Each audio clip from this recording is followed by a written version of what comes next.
Hi, it is RonkePosh. How you doing? So today I will be talking again about your children masturbating and also about pornography. If you haven't watched the previous videos, do that. That is one of the fastest moving videos on this channel. So if your children are masturbating, especially during the COVID, with little or nothing to do, there's hope. So how do you begin to help them? Help is at hand. So don't you worry. Now, a lot of you have masturbated and watched porn. Tell the truth. If you can, just say it. So, are you still doing it? That's the problem. If you're still doing it, you also need help. So, how do you fix the problem of somebody who has the same problem as you? It's like an alcoholic trying to fix the problem of an alcoholic. So, let's not be hypocrites. You must also fix yourself before you even attempt to fix your child. So, whether you want to admit it or not, what you need to do. How did your child stumble on porn? So you need to have this conversation with your child. So you don't start hitting the child or yelling at the child. It might be difficult for you to understand or to believe that your own child is doing it. You might be struggling, so you might need some time out. Take some time out to think about it, to absorb it, to internalize it before you begin to administer any sort of solution. And one thing that you need to understand that is you have to separate your child from the action. Your child is not masturbation, and your child is not pornography. So separate the action from the child. So your child is still an amazing, wonderful child that masturbates and watches porn. That's all. And what we're trying to do is get rid of the masturbation and get rid of the porn. So it's like your child has a wound. So just treat the wound and get rid of it. That is how you should begin to see it. So what are the things that you have to do? Hopefully you would be a parent that communicates with the child. If you're not, then you really want to look for ways where you can build healthy rapport with your child. You want to build rapport with your child. You want your child to be able to come to you and talk to you. Albeit this should have started donkey years ago, but we are where we are now. So if that's the situation, have these conversations.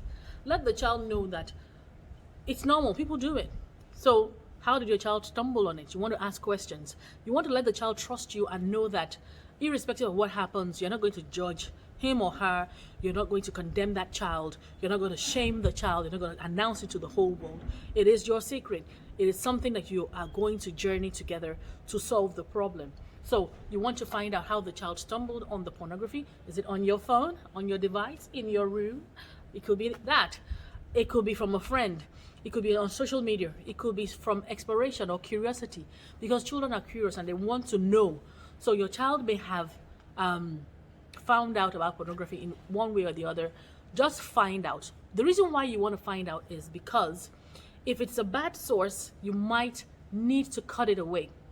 There's no good source of finding pornography anyway. So, but what I mean is if it's a toxic friend, for example, so you want to be sure that that child stays away from that friend until they both get help.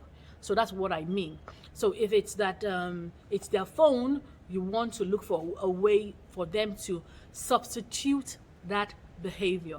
So the child is already doing it. So the child already has an understanding of sex to an extent. They already have an understanding of body parts, private body parts to an extent. So there's no point playing ignorant. The child might even already be having sex. So you want to, and even 6-year-olds, I've heard 6-year-olds having sex, touching each other, putting their fingers in each other's genitals in schools and all sorts. So find out and let the child know that they're safe, so that you can know the origin, the root cause of the problem, and then you can solve the problem. Why is the child masturbating? So find out, where did the child get it from? And then have those healthy conversations. Let the child trust you. I can't bang on enough about it. Let the child talk to you about it. Let the child tell you how they feel and why they do it. Why are you doing it? And if you feel that it's beyond you, it's not a conversation you can have, or you're struggling so much, then you might have to get professional help. You might have to pay somebody like me to help you journey with your child to get out and kick that behavior out. So But you can start with yourself. You're the parent, you're the primary caregiver, and you're the one that should really be doing this. But don't blame yourself. You don't want to blame yourself.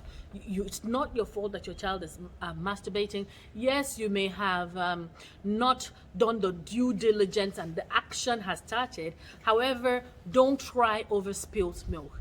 What you now need to do is find out how the child is feeling.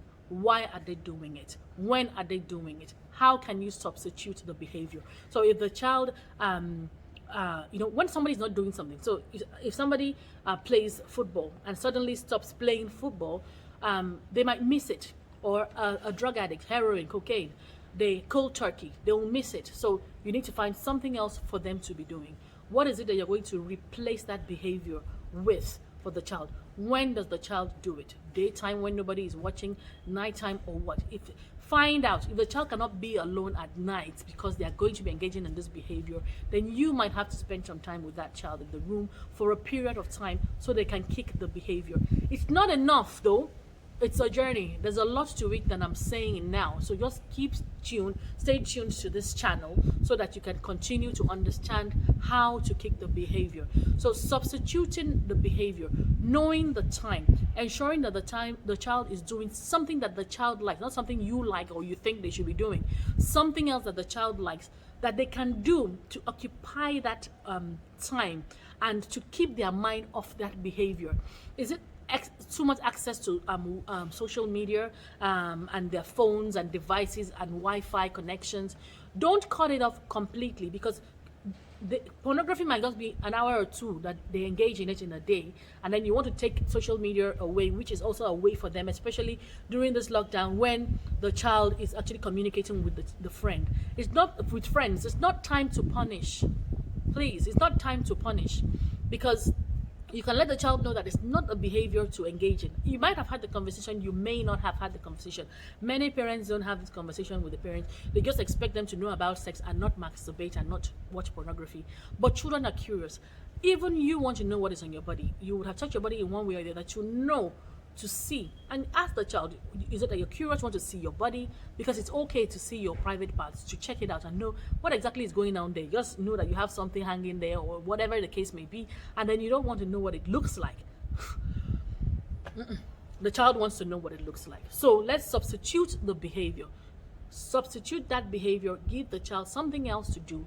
Let the child trust you. Let the child speak up. It might not happen immediately. If it's not you, it will be a trusted adult.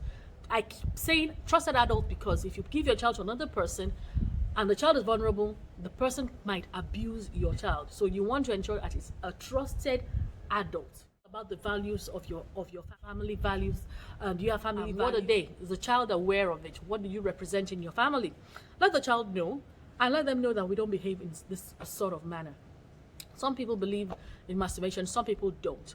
However, whatever you believe, that kind of behavior has been known to affect people even in their professional lives, in their marriages. Some people can't function properly in marriages, in bed, if they don't masturbate first or masturbate after or watch porn before they can get a kick. Some people, even in their offices, they have to take time out to go to the bathroom to go and play with themselves. So we know that there are there are terrible things that can happen and terrible addictions and behaviors that can come out of it, and that's why we don't want to engage in it.